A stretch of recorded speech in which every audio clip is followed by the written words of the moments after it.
لا شريك لك. الحمدللہ رب العالمین والصلاة والسلام علی سید المرسلین. اما بعد فاعوذ باللہ من الشیطان الرجیم. بسم اللہ الرحمن الرحیم. الصلاة والسلام علیک یا رسول اللہ وعلی آلک واصحابک یا حبیب اللہ. الصلاة والسلام علیک یا نبی اللہ وعلی آلک واصحابک یا نور اللہ. میٹھے میٹھے اسلامی بھائیوں اور مدنی چینل کے ناظرین، سلسلہ ہے کھلے آنکھ صلی اللہ کہتے کہتے، اور وقت ہوا ہے ایک ایمان افروز واقعہ سننے کا، کیونکہ ہمارے سیگمنٹ کا نام ہے حاجیوں کے واقعات. آج کا واقعہ بڑا ہی نازک اور بڑا ہی اہم ہے. جی ہاں، بڑے ہی نازک پہلو کی طرف اس واقعے میں ہماری توجہ جانی ہے. اللہ کرے کہ توجہ بھی جائے اور ہم عمل کرنے والے بھی بن جائیں.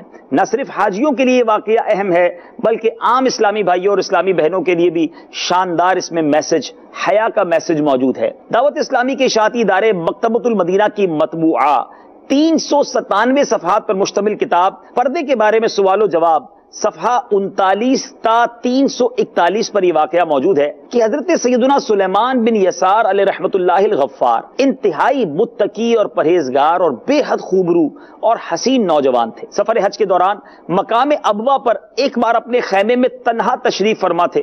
آپ کا رفیق سفر جو تھا وہ کھانے کا انتظام کرنے کے لیے باہر گیا ہوا تھا. اسی دوران اچانک ایک برقع پوش اعرابیہ، یعنی عرب کی جو دیہاتی عورت ہے، وہ خیمے میں داخل ہوئی اور اپنے چہرے سے نقاب اٹھا دیا.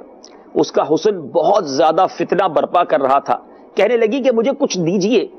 آپ سمجھے شاید روٹی وغیرہ مانگ رہی ہے. کہنے لگی میں وہ چاہتی ہوں جو بیوی اپنے شوہر سے چاہتی ہے. آپ رحمت اللہ تعالی علیہ نے خوف خدا سے لرزنا شروع کر دیا. فرمایا تجھے میرے سامنے شیطان نے بھیجا ہے. اتنا فرمانے کے بعد اپنا سر مبارک گھٹنوں میں رکھ کر زوردار بلند آواز سے رونے لگے. یہ منظر دیکھ کر برقع پوش اعرابیہ جو تھی وہ گھبرا کر تیز تیز قدم اٹھاتے ہوئے خیمے سے باہر چلی گئی. جب آپ کا رفیق واپس آیا، ساتھی واپس آیا، تو دیکھا کہ آپ نے تو رو رو کر آنکھیں سجا دی ہیں، گلا بٹھا دیا ہے. کہا حضور کیوں رو رہے ہیں، رونے کا سبب تو بتائیے. تو آپ نے پہلے تو ٹال مٹول سے کام لیا، مگر وہ بار بار اصرار کرتا رہا. تو آپ نے حقیقت کا اظہار کر دیا کہ ماجرا کچھ یوں ہوا میرے ساتھ. اللہ غنی، آپ کے رفیق سفر نے جب یہ سنا تو وہ بھی رونے لگا. تو آپ نے کہا تم کیوں رو رہے ہو؟ تو کہا حضور مجھے تو زیادہ رونا چاہیے، کیونکہ اگر میں آپ کی جگہ ہوتا تو شاید میں اپنے آپ پر صبر نہ کر سکتا اور میں گناہ کر ڈالتا. اور دونوں حضرات روتے رہے یہاں تک کہ مکہ پاک حاضر ہو گئے. طواف کیا. سعی سے فارغ ہونے کے بعد حضرت سیدنا سلیمان بن یسار رحمت اللہ تعالی علیہ حجر اسود کے پاس جب تشریف لائے تو چادر سے گھٹنوں کے گرد گھیرا باندھ کر بیٹھ گئے. اتنے میں اونگ آئی، عالم خواب میں پہنچ گئے. ایک حسن و جمال کے پیکر، معطر خوش لباس، دراز قد بزرگ نظر آئے. حضرت سیدنا سلیمان بن یسار نے پوچھا آپ کون ہیں؟ تو جواب دیا میں اللہ عز و جل کا نبی یوسف ہوں. عرض کی یا نبی علیہ الصلوۃ والسلام، زلیخا کے ساتھ آپ کا واقعہ عجیب ہے. فرمایا مقام ابوا پر اعرابیہ کے ساتھ ہونے والا آپ کا واقعہ عجیب تر، یعنی اس سے بھی زیادہ عجیب ہے. اللہ غنی، اللہ عز و جل کی ان پر رحمت ہو اور ان کے صدقے ہماری مغفرت ہو. میٹھے میٹھے اسلامی بھائیوں، دیکھا آپ نے حج کے سفر میں، مبارک سفر میں، شیطان کس طرح حاجیوں کو گناہوں میں پھنسانے کی ترکیبیں کرتا ہے. مگر قربان جائیے عاشقان رسول کے پاکیزہ کردار پر کہ وہ شیطان کے واروں کو ناکام بناتے چلے جاتے ہیں. جیسا کہ حضرت سلیمان بن یسار رحمت اللہ تعالی علیہ نے خود چل کر آنے والی اس گناہ کی دعوت کو ٹھکرا دیا، بلکہ خوف خدا سے رونا دھونا مچا دیا، جس کے نتیجے میں حضرت سیدنا یوسف علیہ نبینا علیہ الصلوۃ والسلام نے خواب میں تشریف لا کر آپ کی حوصلہ افزائی فرمائی.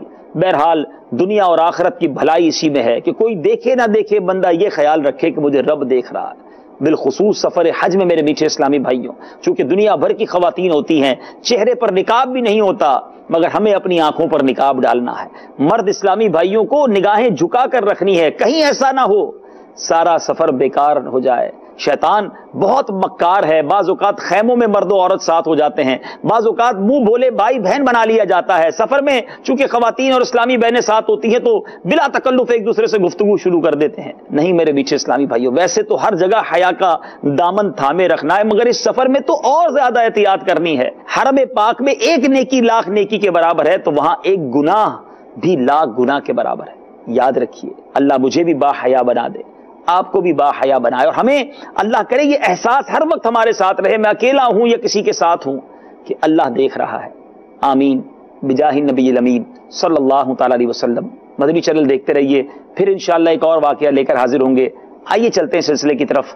کھلے آنکھ صلی اللہ کہتے کہتے لبیک اللہم لبیک لبیک لا شریک لک لبیک ان الحمد والنعمت لک والملک لا شریک لک. حاجیوں کے واقعات چل رہے ہیں، حاجیوں کا تذکرہ چل رہا ہے، مکہ مدینے کا تذکرہ